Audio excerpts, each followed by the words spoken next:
Okay, here we go. Off to Oregon. Are you ready to go? Yay! Yippee! Okay, very good. We should be there in just a matter of minutes. Days? Days. We don't get there till tomorrow. It's going to be a long drive, but you get to come along and see how it all goes.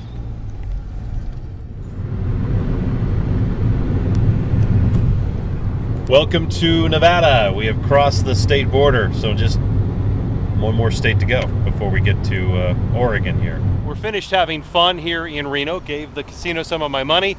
Now it's time to head up to Oregon where maybe things will be, hopefully, things will be a little bit cheaper. Come on. Welcome to Oregon. We have arrived. Day 2, and this is what's known apparently as the Oregon Outback. And having been born in Oregon, I guess I should have known that, but I didn't. Kind of a surprise. So check this out. We're just south of Bend, Oregon. Decided to stop and stretch our legs for a few minutes, and it's just the pine trees, this pine forest, absolutely unbelievable. But listen to that sound for a second. I think that's the sound of cicadas. Certainly some kind of bugs, but I'm thinking it's the sound of cicadas here in these trees. Pretty cool.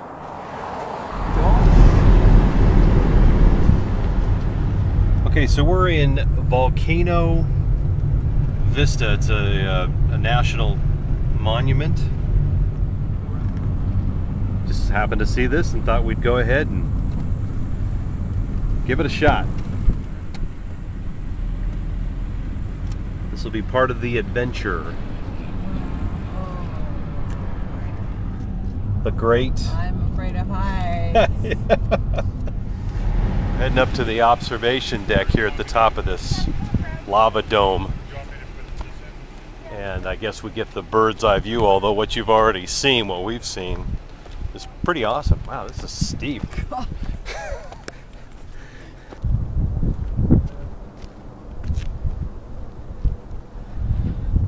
Lava Butte. This thing's amazing. Ready? Oregon, one of the most volcanically active areas in what, the country? The world. In the world. Wow. You only get like 15 minutes up here, and then you have to head back down, so they just constantly rotate people through, let them drive up, let them stay for about 15 minutes, and then come back down. You can definitely tell that we're in the Cascade Range here in Oregon, because the forest has become a lot thicker, a lot greener. The undergrowth, there's a lot of ferns and other plants growing under the trees as well, and the forest is just thick. Well, time to gas up here in Salem, and just in case you didn't know, of course, capital of Oregon. And from here, it's up to Portland. By the way, in case you also didn't know, legally you're not allowed to gas your own car in Oregon. You have to have an attendant take care of it for you. So we're having that done now. All right, there you have Portland, and then off in the distance out there is Mount Hood, being highlighted by the sunset. And this, Portland, is where we're going to call it a day for day 2, spend the night, and we do our sightseeing tomorrow.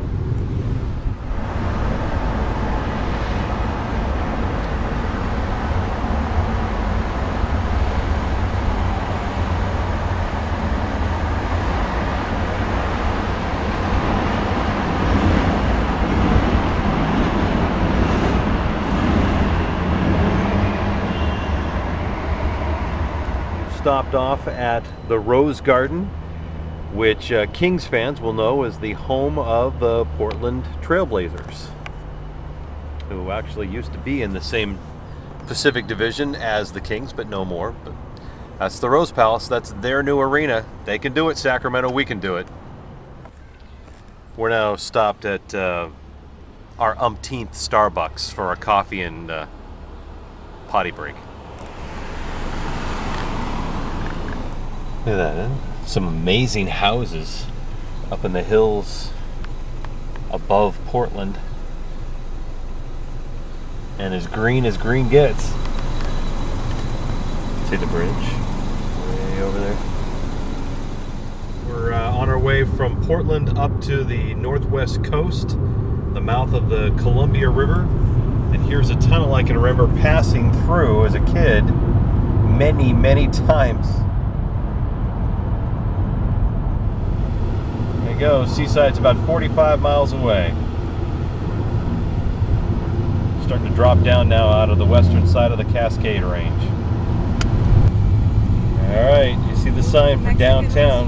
Maybe we should eat lunch there. We're in Seaside, and right here is the end of the Lewis and Clark Trail.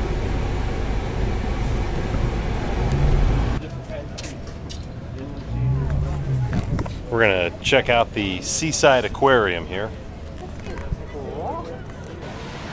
We're feeding the seals at the aquarium here. Oh, look at somebody's head out. There you go, it's all my food. It's the biggest one in the world. That's the biggest kind in the world. Oh, look at it.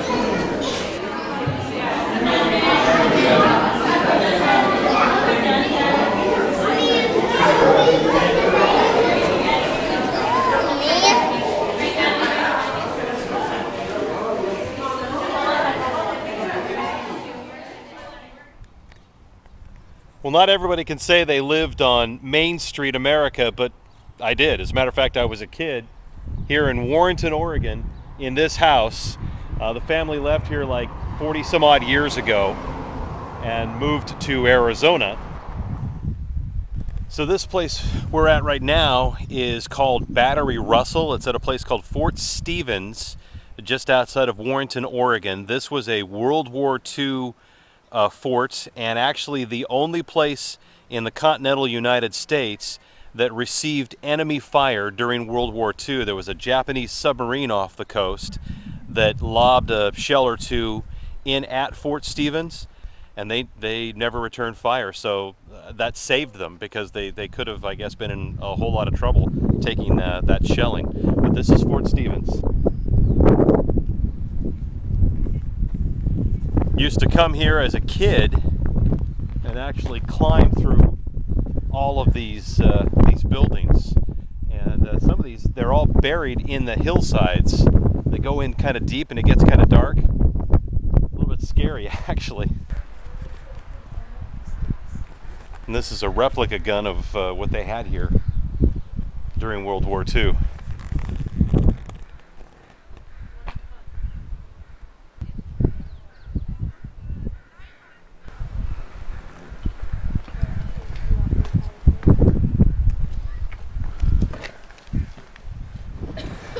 Okay, so we're on the beach now, here on the Oregon coast. This is the northwesternmost point in the state of Oregon.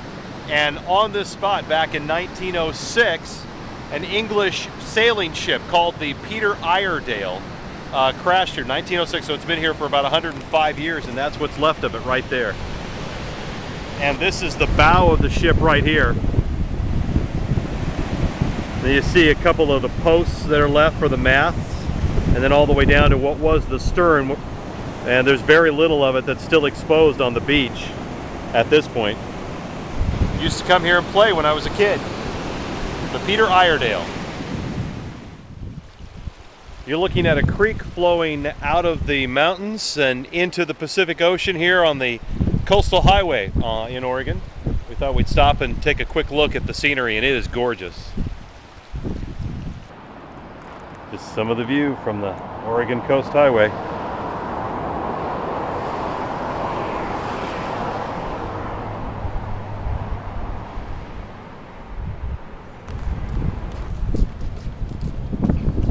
So you can't go to Tillamook, Oregon without going to the Tillamook Cheese Factory.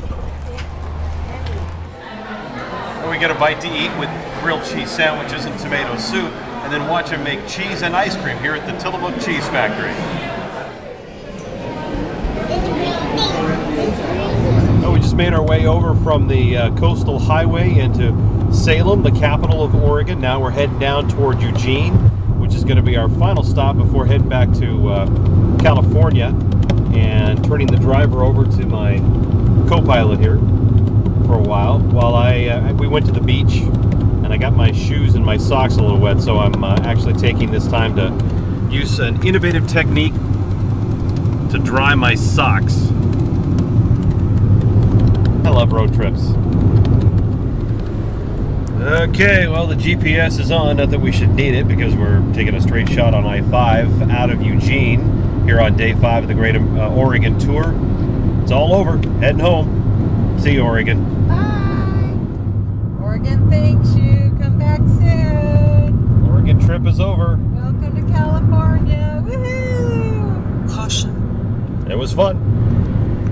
How come it said caution as soon as we got into California?